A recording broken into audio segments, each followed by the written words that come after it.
grandmother's last words to me were a warning never to say my own name out loud in her house after midnight, not even to answer someone who already knew it.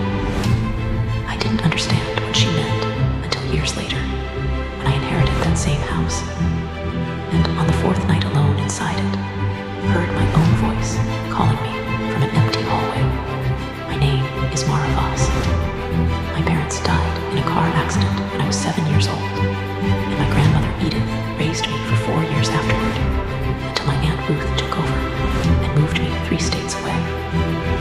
I never went back to that house after that, not for holidays, not even for Edith's funeral, because some part of me had been quietly afraid of that place since childhood, in a way I could never fully explain to anyone, including myself. When Edith died, she left me the house, its contents, and a modest trust fund, but only on one condition. I had to live in the house for 90 consecutive days before I was allowed to sell it, or the entire property would pass automatically to a local historical preservation society instead. I needed the money badly enough that I moved in anyway, telling myself that my own childhood fears had simply been imagination, the kind every child invents about a big, quiet, unfamiliar house. The house looked smaller than I remembered, the way houses always do, but it also felt tired in a way that had nothing to do with age, the way a person looks tired rather than a building. Dust sheets covered the furniture like a room full of seated ghosts, and the air still smelled faintly of my grandmother's lavender, with something metallic underneath that I told myself was just old plumbing. The first few days were almost peaceful. I cleaned, opened windows that hadn't been touched in months, and went through boxes of Edith's old belongings tucked into closets and under beds. Then, on the fourth night, I heard someone say my name from the hallway outside my bedroom door, flat and testing, the way you'd say a name into a phone just to check the connection. My heart slammed against my ribs, and I called out into the dark, but nothing answered. I told myself I had dreamed it, until it happened again the following night, twice, always from that same spot in the hallway. Searching through Edith's things, I found a shoebox of cassette tapes going back more than 30 years, each one labeled only with a date. Every tape followed the same unsettling pattern. Edith would recite a phrase over and over. I do not call her by her own name, I call her by mine, so the debt stays with me. Then she would speak a single name aloud, and after a long pause, a second, inhuman voice would repeat that name back to her, testing its shape the way you test an unfamiliar word for the first time. The names changed across the decades, some belonging to distant relatives, one belonging to a neighbor down the road who I remembered dying suddenly of a bad heart, out of nowhere. On the very last tape, recorded only months before her death, Edith's composed narration finally broke apart, and she apologized directly to me, admitting that she had run out of names to offer, and that whatever lived in that house was going to come looking for me next, now that she was no longer there to answer for me. Frightened of being alone in the house, I asked my younger sister Nora to come stay with me for a while.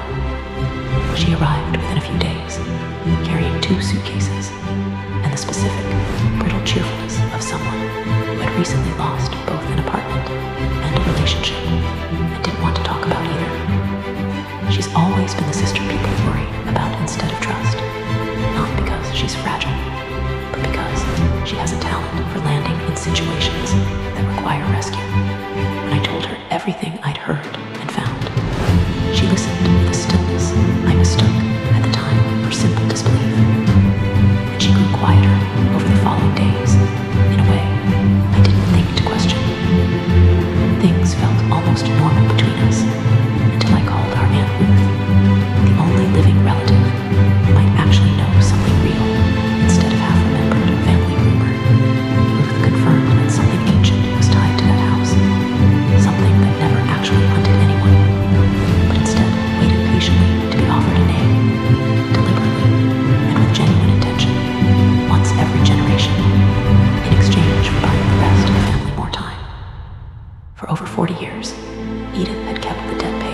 using other people's names instead of her own children's, which explained the strange, sudden deaths of distant cousins and that same unlucky neighbor. Then Ruth told me something far worse, her voice careful and controlled in a way I had never heard from her before. The voice of someone reciting something she had rehearsed alone in the dark more than once. My parents' death had never been a simple accident.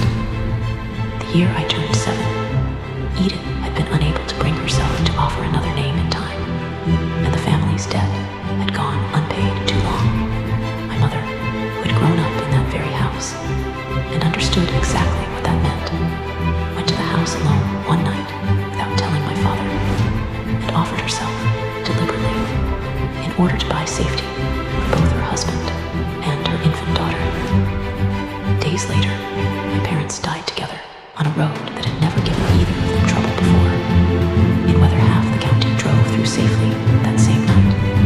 Edith always believed the house had simply taken what it still felt it was owed, and had spent every year since then trying to prevent that horror from repeating itself by quietly feeding it other names, all while hiding the true story from me out of guilt.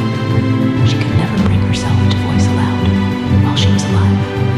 Determined to find proof, I went down to the basement that same evening with a flashlight and a claw hammer, done with being careful around a house that had never once been careful with my family, and discovered a hidden room behind the water heater, a door I had never once been allowed through, even as a curious child who had gone looking in every other closet in that house. The door wasn't even locked. It had never needed to be, relying instead on nobody wanting to look. Every wall inside was covered floor to ceiling with names, written and carved across what must have been well over a century of use. Some in pencil, faded almost to nothing. Some carved through paint that had been added later by someone trying to bury the record, and then carved back through by someone else determined to keep it honest. Near the bottom of one wall, low enough that someone would have had to kneel to write it, I found my own mother's full name, in handwriting that could only have been hers, dated the same year my parents died. Just beneath it, in Edith's shaking, unmistakable handwriting from what had to be the final months of her life, I found a message addressed directly to me. She confessed that she had left my own name on that wall as a last resort, but that she had also discovered, far too late to save herself, a single loophole that no one in her family had ever tried across generations of quiet sacrifice. Instead of offering a name away to buy safety, a person could instead simply claim their own name back and refuse to let it be treated as a debt owed to anything at all. When I came back upstairs, Nora was waiting for me at the top of the stairs, and something about her was immediately wrong. Her blinking was subtly off rhythm, and beneath her normal voice ran a second, flatter undertone I recognized instantly from the tapes. She admitted calmly that she had been speaking with whatever lived in the house since her second night there, and that she had offered my name to it willingly, driven by years of quietly feeling overlooked and unchosen within our family. For the first time in her life, she said, something had made her feel important enough to be wanted. As midnight approached, she began to beg me not to claim my own name back, warning that doing so would demand an immediate replacement, and that she was terrified it would be her. The lights went out. Rather than running, I stood still in the dark, because I understood by then that the ending of a story like this was never really about who could run fastest, but about who was willing to stand still on purpose. I spoke Edith's old protective phrase myself, the way I had heard her recite it on tape after tape for 30 years. But I changed its ending exactly the way her note had instructed, declaring plainly that I was not being offered to anything, and that I was instead claiming what already belonged to me. The darkness around me reacted violently, the way static clears on an old television all at once, and an unnatural voice spoke from everywhere in the house simultaneously, sounding almost betrayed.